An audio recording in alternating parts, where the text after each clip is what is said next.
Espesyal na okasyon ng debut para sa isang dalaga. Pero sa Sariaya, Quezon, imbes na 18 roses, abay 18 biik ang inigay sa kanya. Paano nangyari to? Alamin natin sa ulat ni Jariza Esparago. Viral sa social media ang videong itong debutanteng si Antoinette Cusico na taga Sariaya, Quezon.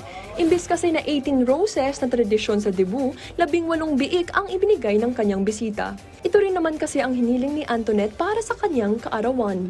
Praktikal para sa kanya ang mga biik na balak niyang gawing negosyo para sa pag-aaral nilang magkapatid. Pwede rin pong gamitin sa tuition ko kasi may kapatid pa rin po ako nag-aaral. Invest and produce lang po. Pero nung una, biruan lang nilang mag-ina ang lahat. Biruan lang po talaga namin ni mama na parang gusto ko ng biik tapos balikan natin sila ng dalawa kapag nanganak yon. Napakamot ulo tuloy ang events team sa request ni Antoinette. Saan nga naman ilalagay ang 18 biik sa venue? Kaya naisip nilang gumawa ng instant choral. Nag-come up po kami na pumili ng isang biik na medyo behave at we dressed it up with customized na damit. Pero isang biik ang naging star ng debut. Siya si Mildred. Si Mildred po, as you observe po, siya lamang po ang kasama sa mga photo opportunity kasi siya lamang po ang marunong mag-project at saka ika nga po ay very behaved during that program.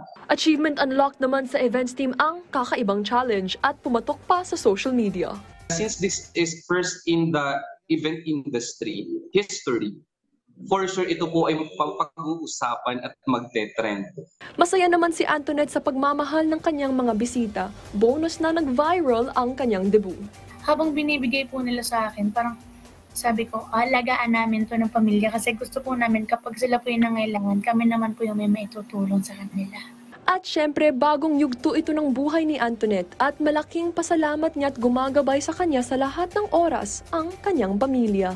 Jariza Esparago para sa Bayan.